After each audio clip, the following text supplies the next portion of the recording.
Bonjour tout le monde, bienvenue. Avant d'introduire notre sujet du jour, je me permets de faire une prévention pour les personnes sensibles à ces thèmes. Nous allons pouvoir évoquer le suicide et la dépression ce soir. En un peu plus d'un an, le ministère de la Justice a dû gérer au moins 5 décès parmi son personnel, des magistrats, magistrates et des greffiers, greffières victimes d'accidents cardiovasculaires, voire qui se suicident. Pour la première fois, des rapports inédits lient ces décès tragiques à la souffrance au travail des personnels de justice, révèlent nos confrères du média Off Investigation. Manque d'effectifs, pression, burn-out et même décès, notre justice française va mal, alerte leurs professionnels, et ses conséquences sont nombreuses et concernent toute notre société. Que se passe-t-il dans le domaine de la justice en France ? La justice, terme qui peut paraître abstrait, porteur aussi dans son sens, vecteur d'une démocratie en France, pays des droits de l'homme. Pour tout comprendre à comment on sont arrivés à ce point nos tribunaux français, je reçois Nelly Bertrand, secrétaire permanente du syndicat de la magistrature, et Fanny Dervé, greffière des services judiciaires travaillant au sein du service correctionnel au tribunal judiciaire de Nanterre. Bonjour Nelly Bertrand. Bonjour. Bonjour Fanny Dervé. Bonjour. Alors je le redis, vous êtes Nelly, secrétaire permanente du syndicat de la magistrature, et Fanny, vous êtes greffière des services judiciaires travaillant au sein du service correctionnel au tribunal judiciaire de Nanterre. Alors ce qui se passe au sein de la justice française, je le disais en introduction, peut paraître irréel. Je vais faire un petit tour de la situation avant de revenir vers vous. Une situation qu'ont pu relater nos confrères du média Off Investigation. Le 18 octobre dernier, au palais de justice de Nanterre, Marie Truchet, 44 ans, préside l'audience des comparutions immédiates. C'est alors qu'en plein tribunal, elle s'écroule, victime d'un arrêt cardiaque. Mais Marie Truchet n'est pas du tout un cas isolé, le rapporte donc Off Investigation. Le lundi 11 octobre 2021, Sonia Saint-Grain, 56 ans, directrice de greffe au tribunal de Montpellier, arrive à son bureau à 8h du matin et sera victime d'un accident vasculaire cérébral. Quelques mois plus tôt, c'est la vice-présidente du tribunal de Béziers, Marika Vivancos, qui était victime d'une rupture d'anévrisme. En décembre 2021, Dominique, une greffière de 62 ans, mettait fin à ses jours dans l'enceinte même du tribunal d'Argentan. Et en mars 2022, c'est un jeune greffier qui exerce au tribunal judiciaire de Mamoudzou, à Mayotte, qui tentait de mettre fin à ses jours. Il y a aussi Charlotte Guichard, 29 ans, fraîchement diplômée de l'École nationale de la magistrature, qui s'est suicidée en août 2021 dans le nord de la France. Pour beaucoup, des diagnostics de burn-out, fatigue chronique, etc. ont été posés avant leur décès. Dans des rapports CHSCT, Comité d'hygiène, de sécurité et des conditions de travail, qu'Off Investigation a pu se procurer, ceux-ci retiennent les conditions de travail, le stress, comme facteur déclenchant ou aggravant de ces malheurs. En 2 ans, j'ai comptabilisé 5 accidents neurologiques, 1 cardiaque et une vingtaine de dépressions.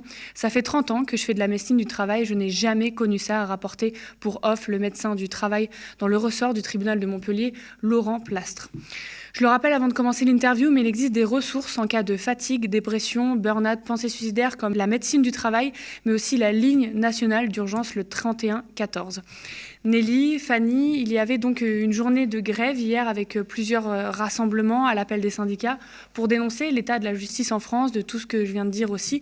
Tout d'abord, Fanny et Nelly, comment s'est passée la journée d'hier ? Elle a eu lieu parce que l'année dernière, à la suite du suicide de Charlotte Guichard dont vous avez parlé, une tribune est parue dans Le Monde le 23 novembre pour dénoncer les conditions dans lesquelles on rend la justice aujourd'hui, et notamment une justice qui juge soit vite et mal, soit bien, mais dans des délais qui sont inacceptables.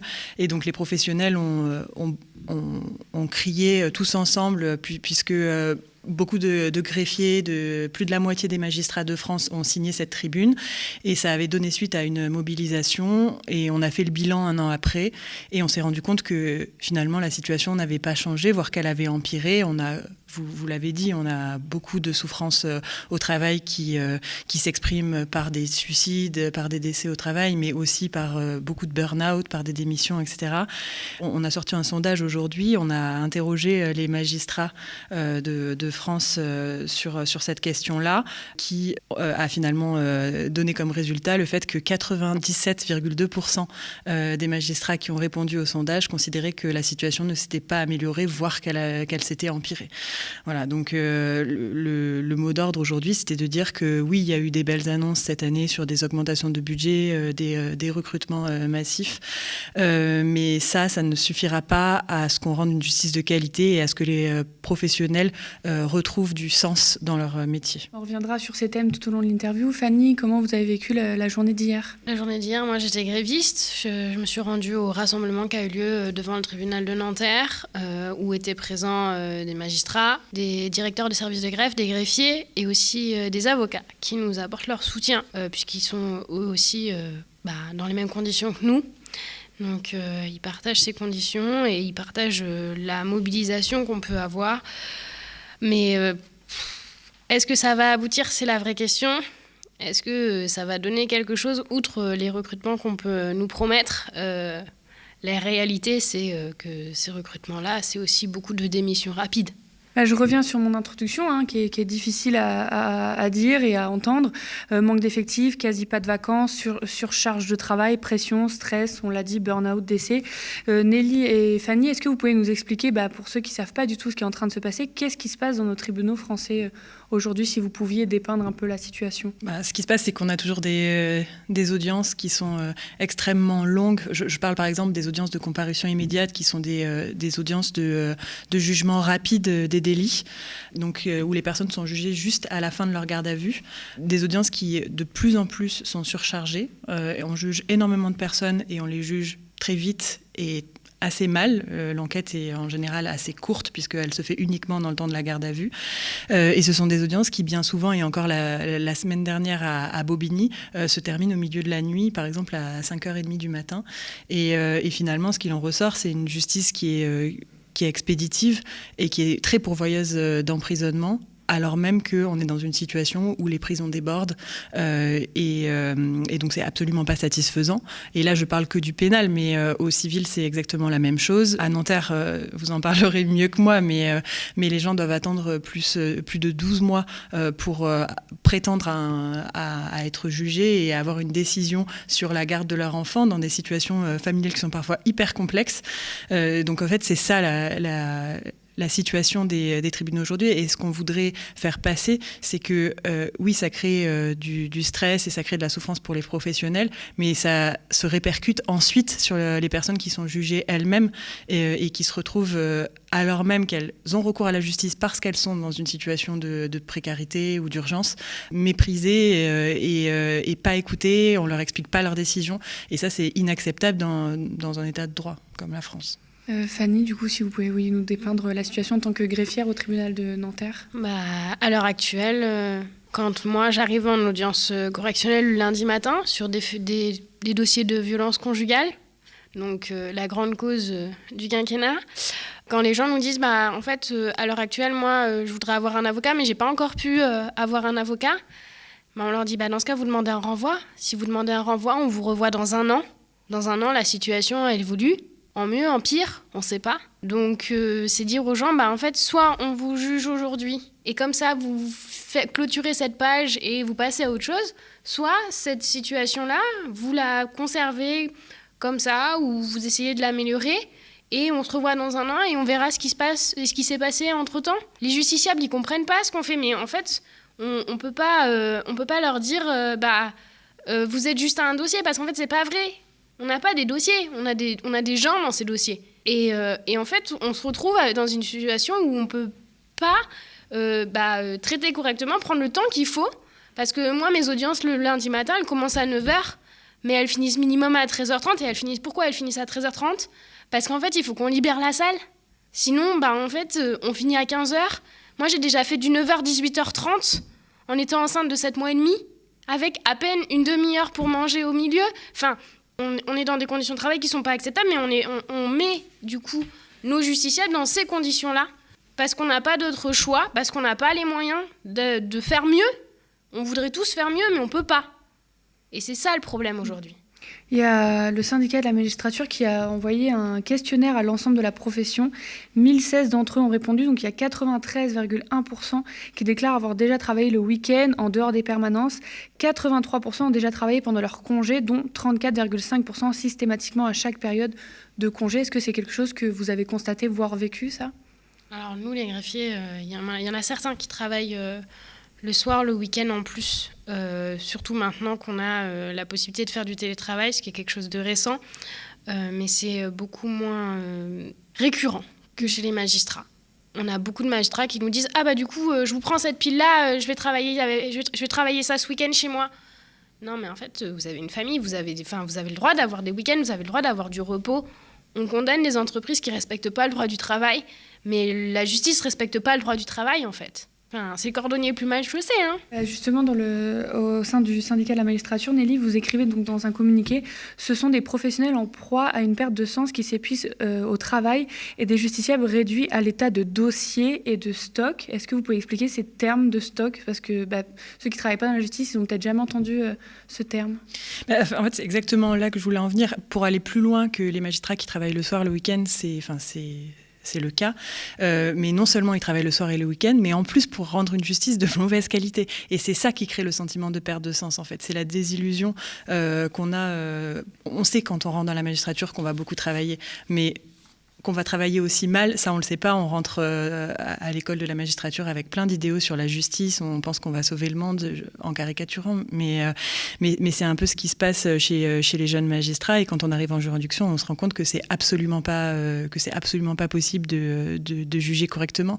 On rend une justice qui est complètement déshumanisée, pour revenir à votre question, et c'est ça en fait, quand on dénonce ce vocabulaire de dossier, de stock, en fait c'est ce que tu disais tout à l'heure, mais derrière, il y a des vraies personnes qui attendent leur jugement et qui sont dans des situations qui sont urgentes et qui ont un vrai besoin de justice. Et ça, on l'oublie complètement. Et on fait de la gestion comme si on gérait des stocks de pommes de terre ou de marchandises. Alors même qu'on est un service public, et ça, on l'oublie beaucoup trop souvent. Et pour revenir à la situation des magistrats, c'est des personnes qui, du coup, doivent complètement mettre de côté leur vie privée. On parle beaucoup d'impact sur la vie privée, justement. Forcément, le fait de devoir travailler le week-end, le soir, ça a des implications qui sont très directes sur la vie privée. Et au-delà de ça, la charge émotionnelle que les magistrats peuvent avoir la journée est sans répit, puisqu'on n'a pas de vrai moment où on peut couper parce qu'on doit travailler le soir et le week-end. Ça accentue ces effets d'un point de vue psychologique et d'un point de vue de la vie privée. Est-ce que c'est facile d'en parler ou même de se rendre compte lorsqu'on est en situation de burn-out, de fatigue, de stress intense, voire chronique ?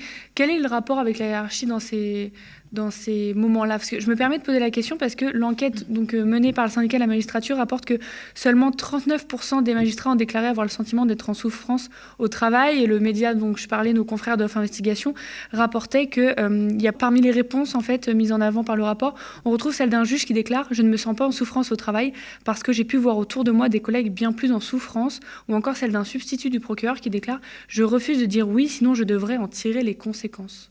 Je ne sais pas si ça répond vraiment à la question, mais le sentiment de beaucoup de personnes auxquelles on peut parler sur le terrain, et moi-même c'était mon cas sur le terrain, c'est un sentiment d'isolement chez les magistrats et les magistrates. On pourrait penser que la justice doit se rendre collectivement parce que forcément quand on est plusieurs à réfléchir sur un dossier ou sur un cas, on juge mieux, et bien souvent c'est pas le cas, et on se retrouve finalement très isolé face aux situations qu'on a à traiter. Ça peut générer des situations de souffrance, et par ailleurs quand un magistrat est en situation de souffrance, c'est en train de changer parce que la parole se libère, mais c'est assez difficile. Il y a une omerta qui est assez grosse dans la magistrature, et c'est assez difficile d'ensuite aller le dire et s'en ouvrir à la hiérarchie parce qu'on a peur des conséquences que ça pourrait avoir sur nous, etc. Ce qui en fait accentue ce sentiment-là parce que on peut pas gérer correctement la situation et aller demander de l'aide, aller demander d'avoir moins d'audience parce que la cadence est infernale et on le sait, parce qu'on a peur que notre charge se reporte sur d'autres collègues et qu'on ne veut pas les surcharger plus. Voilà. Et en fait, ce qu'il en résulte, c'est que les gens restent seuls dans leur coin, et ça fait effet boule de neige. Mm-hmm. Fanny, est-ce que c'est des situations aussi que vous avez pu rencontrer au sein de la greffe ? Alors au sein du greffe, non, mais nous, on travaille quand même de façon très, très resserrée avec les magistrats, et c'est quelque chose qu'on voit. En fait, ils s'interdisent d'aller mal, mais les greffiers sont pareils, parce qu'on a nos audiences à prendre, parce que si on n'est pas là, on sait que ça va retomber sur les collègues, et qu'en fait, les collègues, eux aussi, ils ont leur service à tenir. Donc c'est sans fin, en fait. On s'interdit d'être mal, parce que du coup, il faut prendre le service, et qu'en fait, tout le monde a à cœur le service public et les valeurs du service public, et le fait qu'on soit là pour les citoyens, et pour pouvoir rendre la justice, et du coup, en fait, on s'oublie. On s'oublie à tel point que c'est des collègues qui vont pas aller à des rendez-vous médicaux parce que, bah oui, mais tu comprends, il faut absolument que je tape ces jugements-là parce que après, je suis plus dans les délais. Bah oui, mais en fait, c'est un cercle vicieux. Et puis, c'est les magistrats qui partent avec leur dossier pour les motiver parce que, bah oui, c'est nécessaire de motiver la décision parce que ça part à la cour, parce qu'il y a un appel dans cette décision. Oui, mais en fait, à un moment donné, nous, on est humains et on a le droit d'aller mal. Il faut qu'on se l'autorise. Et il faut qu'on prenne le temps d'aller mieux pour ensuite pouvoir mieux travailler et arrêter de se mettre en difficulté, arrêter de se dire bah oui mais non j'ai pas le droit d'aller mal ou alors bah j'irai mal ce week-end quand je serai pas au tribunal mais là pour l'instant je serre les dents et puis on y va. Oui mais en fait c'est pas possible, c'est contre-productif finalement. Donc il y a Éric Dupond-Moretti, ministre de la Justice, qui était sur BFM le 12 septembre dernier et parlait de la situation au niveau de la justice. On écoute. Sauf que Éric Dupond-Moretti, il y a encore beaucoup de colère. Les états généraux de la justice qui reprennent ce matin, je le disais, qui s'étaient achevés avec certains magistrats qui disaient, et je les cite, un état de délabrement avancé de la justice en France, un sentiment de désespoir, voire de honte qui domine face au manque de moyens humains et matériels. Constat que l'on peut tous partager, je l'ai dit, 20 ans d'abandon humain budgétaire. Sur le plan budgétaire, depuis que je suis garde des Sceaux, c'est 26% d'augmentation du budget. 44% d'augmentation du budget depuis que le président de la République est arrivé au pouvoir. Qu'est-ce que ça veut dire? Alors, il y a évidemment ces embauches massives. Nous avons embauché 750 magistrats.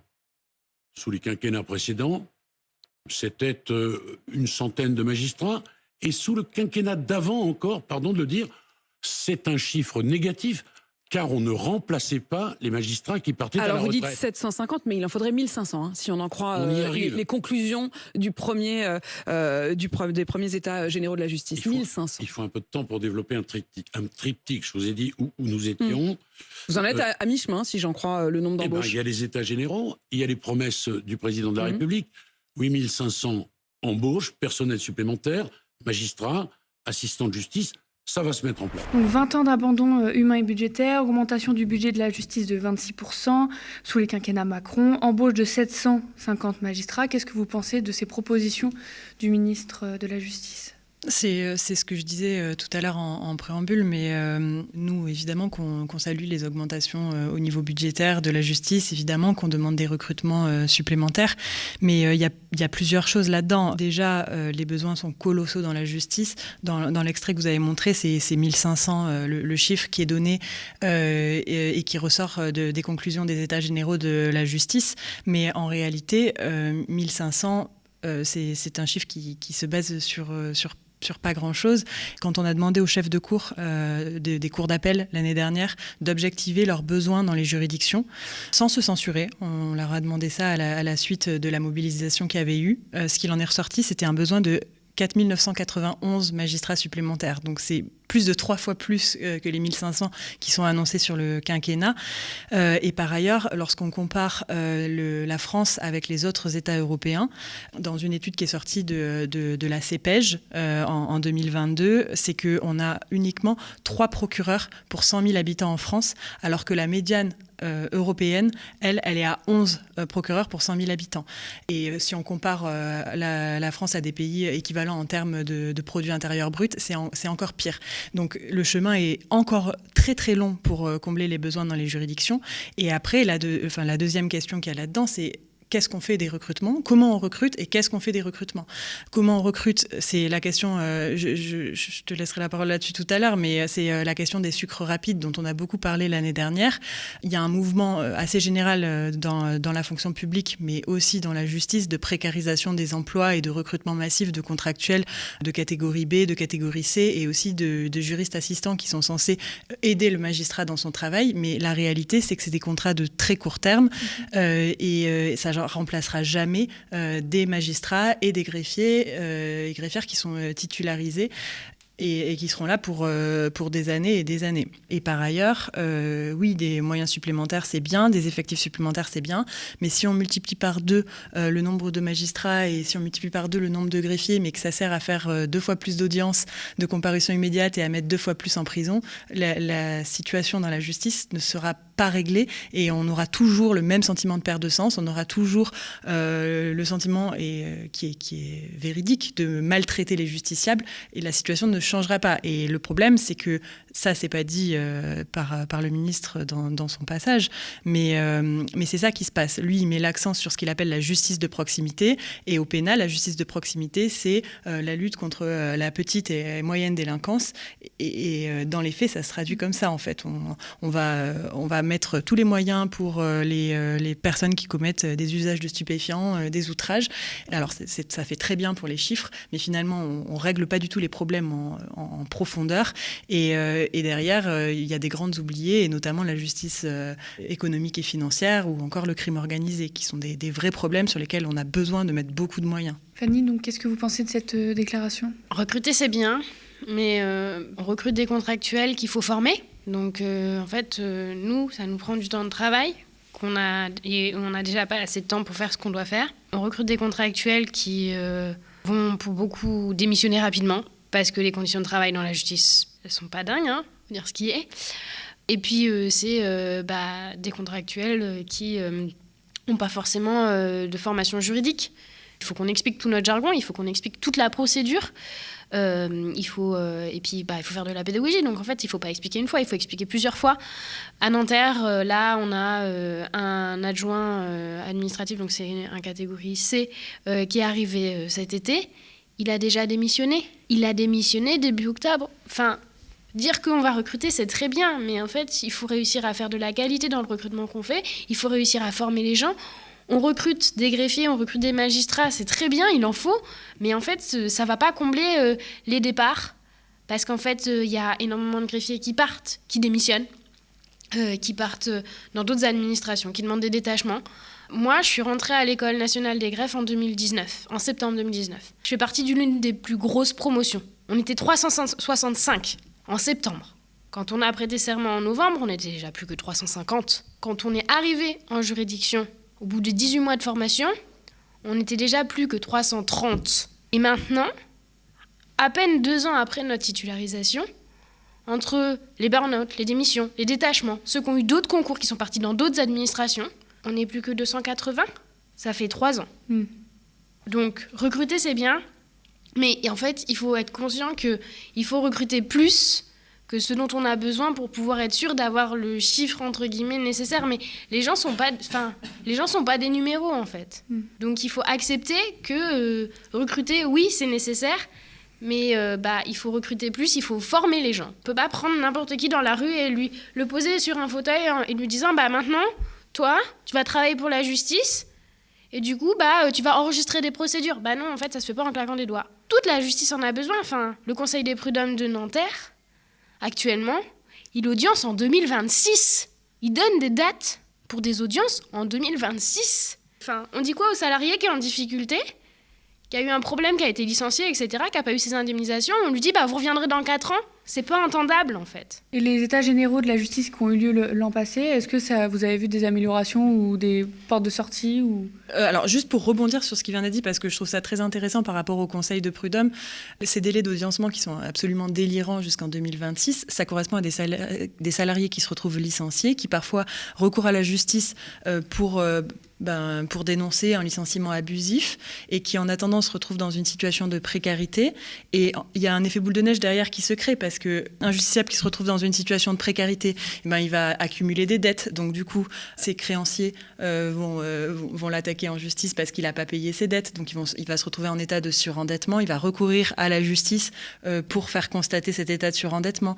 Et ensuite, il n'aura pas payé son loyer. Et donc, son propriétaire va l'attaquer en justice parce qu'il n'a pas payé son loyer pour le faire expulser. Et donc, on va aggraver des situations qui sont déjà précaires à l'origine parce qu'on n'est pas en capacité de donner des décisions qui sont rapides. Donc, c'est très intéressant ce que tu disais là, parce que finalement, on va saisir 3 juges pour la situation d'une personne qui va être encore plus grave. Donc, comment on peut avoir un sentiment ensuite de satisfaction face à cette justice ? Et on parle beaucoup de confiance des citoyens à leur justice, mais ça commence par là, la confiance. juger bien et juger dans des délais qui sont raisonnables. Par ailleurs, non, la situation sur le terrain, c'est exactement ce qui vient d'être dit. Elle a pas changé, les délais sont toujours extrêmement longs. Je le disais tout à l'heure, mais la semaine dernière, il y a encore eu une audience à Bobigny qui s'est finie à 5h30 du matin, c'est juste indigne. Il y a un élément qui est très peu abordé en général, même dans les médias, etc. Bon, là, vous l'avez très bien abordé. Qui dit manque de personnel, dit manque de temps. Tout ça, on l'a très bien dit, mais dit aussi complexité dans la préparation des audiences, des procès. Avant une audience, donc, il faut préparer les dossiers. Par exemple, il faut convoquer la CPAM, c'est constatation de coûts. Par exemple, demander à un interprète de venir, j'en passe. Et ces services, donc le greffe, l'audiencement, se révèlent débordés et en souffrance par rapport à tout ce qu'on vient de dire. Dans le communiqué des syndicats, on peut lire « juger vite mais mal » ou « juger bien mais dans des délais inacceptables », c'est tout ce que vous avez expliqué. Est-ce que ça peut provoquer une inégalité de traitement aujourd'hui dans la justice en France pour les personnes les plus démunies en fait ? Je pense que oui, parce que être en précarité aujourd'hui, c'est avoir des difficultés à avoir une décision d'aide juridictionnelle. Parce que là aussi, le service il est en souffrance, donc les décisions elles sortent pas. Donc la personne, elle a beau avoir déposé son dossier, on lui dit « Ah on est désolé, on a perdu votre dossier ». Moi, des justiciables qui me disent « J'ai appelé 3 fois le service, ils m'ont dit qu'ils avaient perdu mon dossier, donc j'ai dû refaire mon dossier ». Donc en fait, à chaque fois, on perd du temps. C'est pas qu'on perd du temps, mais c'est que la personne, elle perd du temps dans le traitement de son affaire, parce qu'une fois qu'elle a la décision d'aide juridictionnelle, alors si sur la décision, il y a un avocat, elle va voir cet avocat-là, et du coup, elle peut préparer son audience. Mais il y a aussi il n'y a pas de nom sur cette décision. Et du coup, il faut qu'elle aille trouver un avocat qui accepte l'aide juridictionnelle pour pouvoir préparer son dossier. Mais pour pouvoir préparer le dossier, l'avocat, il a besoin de quoi ? Il a besoin de la copie du dossier. Donc, il faut que le service des copies, il ait le temps de faire la copie. À Nanterre, les avocats, ils ont la copie, au pire, 10 jours avant et encore. L'aide juridictionnelle, c'est le fait de se faire payer ses frais d'avocat parce qu'on n'a pas suffisamment de ressources pour se défendre soi-même et pour payer soi-même son avocat. Et donc, les frais sont payés par l'État. Et donc, là, les conditions pour avoir droit à cette aide juridictionnelle, lorsqu'on gagne plus de 1 000 € par mois, on ne peut pas se faire rembourser entièrement ses frais d'avocat. Et donc la conséquence, c'est qu'il y a énormément de personnes qui renoncent soit à se défendre, soit à recourir à la justice, parce qu'elles savent que de toute façon, elles n'ont pas accès à ça parce qu'elles n'ont pas suffisamment de ressources. Donc là, ça crée des vraies inégalités. Et par ailleurs, sur les inégalités, je pense qu'il y a plein de choses à dire, mais on n'a pas beaucoup parlé du droit civil. Le droit civil, c'est le droit qui régit les conflits entre particuliers. Et le rôle du juge là-dedans, bien souvent, c'est de protéger les plus faibles, les plus vulnérables. Et on faillit complètement, dans la situation dans laquelle on est, on faillit complètement à cette mission parce qu'on n'est pas en capacité d'écouter suffisamment les situations et de prendre les décisions adéquates et ensuite de les exécuter. Et je pense là à la justice des mineurs. Quand on est juge, on est censé venir en aide aux enfants qui sont en danger et prononcer des mesures éducatives pour les parents, pour aider les parents à se sortir de ces situations-là et donc pour mieux protéger les mineurs. Et les juges des enfants, actuellement, doivent recevoir plusieurs familles dans la même matinée pour les auditionner, pour prendre des décisions qui sont parfois très, très dures pour la famille, notamment des décisions de placement.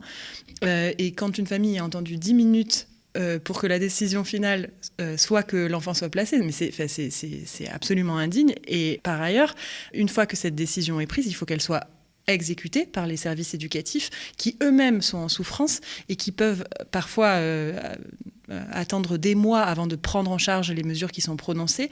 Et on se retrouve donc avec des enfants qui sont dans des situations de danger qui sont objectivées et qu'on ne sort pas de là avant plusieurs mois, ce qui va aggraver encore plus cette situation-là. Et voilà. Les organisations syndicales et le CHSCT qui ont demandé une expertise sur le, je cite, risque grave auquel sont exposés les personnels, et le ministère de la Justice a répondu non. Oui, ça a été voté à l'unanimité à la suite de la mobilisation du 15 décembre l'année dernière. Les syndicats se sont réunis et ont demandé à ce qu'une expertise soit votée pour objectiver le fait que le ministère de la Justice met ses personnels en situation de risque grave. Et le ministère de la Justice a refusé de mener cette expertise pour des raisons de forme, parce que le vote n'avait pas correctement été mis à l'ordre du jour. Et par la suite, ça a été de nouveau revoté. Et entre-temps, le ministère a pris des mesures, et notamment a ouvert un groupe de travail sur la qualité de vie au travail. Et nous, on pense que les mesures qui sont prises au niveau du ministère visent à traiter les symptômes de la souffrance, mais pas réellement les causes. Et les causes, c'est ce qu'on disait tout à l'heure. En fait, c'est cette justice d'abattage où on veut juger toujours plus, dans un contexte en plus d'inflation législative, où on a de plus en plus de lois qui sont votées, qui n'ont aucune cohérence les unes avec les autres, parce qu'elles répondent à des faits divers. Et nous, c'est là-dessus qu'on pense qu'il faut jouer. Et c'est pas en mettant, par exemple, des psychologues dans les juridictions que la situation va changer. C'est très bien de mettre des psychologues dans les juridictions, mais les psychologues, ils interviennent quand la souffrance, elle existe déjà, alors que nous, ce qu'on veut, c'est gérer les causes de cette souffrance. Si je peux rajouter, alors bon, l'expertise, malheureusement, le ministère a dit non. Suite au décès de Madame Truchet, au sein de la Cour d'appel de Versailles, ils ont diligenté une enquête sur nos conditions de travail auprès d'un cabinet privé. Donc, on a reçu un questionnaire de 48 questions sur nos conditions de travail et puis notre ressenti aussi. Enfin, voilà, notre état psychologique actuellement. Je sais pas, moi, j'ai juste envie de dire que ça va pas, en fait. Que ça va pas parce qu'on n'a pas les moyens de travailler, parce qu'on n'a pas le temps de faire les choses correctement. Et puis, en fait, ça nous met en difficulté. Si on veut bien faire son travail et si on a à cœur de vouloir faire son travail correctement, en fait, on se retrouve en difficulté. Donc oui, du coup, on nous a mis des psychologues. Super. Mais ça ne m'aide pas à faire avancer mon travail. Mais je vous remercie beaucoup, Nelly Bertrand, donc je le rappelle, secrétaire permanente du syndicat de la magistrature, et Fanny Dervé, greffière des services judiciaires travaillant au sein du service correctionnel au tribunal judiciaire de Nanterre. Merci beaucoup d'être venues toutes les deux donc livrer votre expertise et votre témoignage sur ce qui se passe. Évidemment, on suivra la situation aux médias. Je le rappelle, le média a absolument besoin de vous pour continuer à exister. Nous sommes en très grande difficulté et nous risquons de devoir interrompre ces programmes faute de moyens financiers. Nous sommes en pleine campagne de dons pour finir l'année à flot. Il nous faut 200 000 € avant le 31 décembre. Et vous savez quoi ? En quelques jours, vous avez déjà donné plus de 55 000 €. Merci beaucoup à vous. Parlez de nous, faites campagne pour le média, pour partager de l'information aussi importante qu'on a entendue comme ce soir. Faites notre promotion, votre promotion pour une information libre, indépendante et citoyenne. Aidez-nous à rester toujours debout. Retrouvez-nous dès demain dans les flashs et dans votre toujours debout habituel en direct. Et bien sûr, on est toujours présent dans les multiples programmes sur notre site et notre chaîne YouTube. Spectateurs, abonnés, donatrices et sociaux, je vous dis à très vite.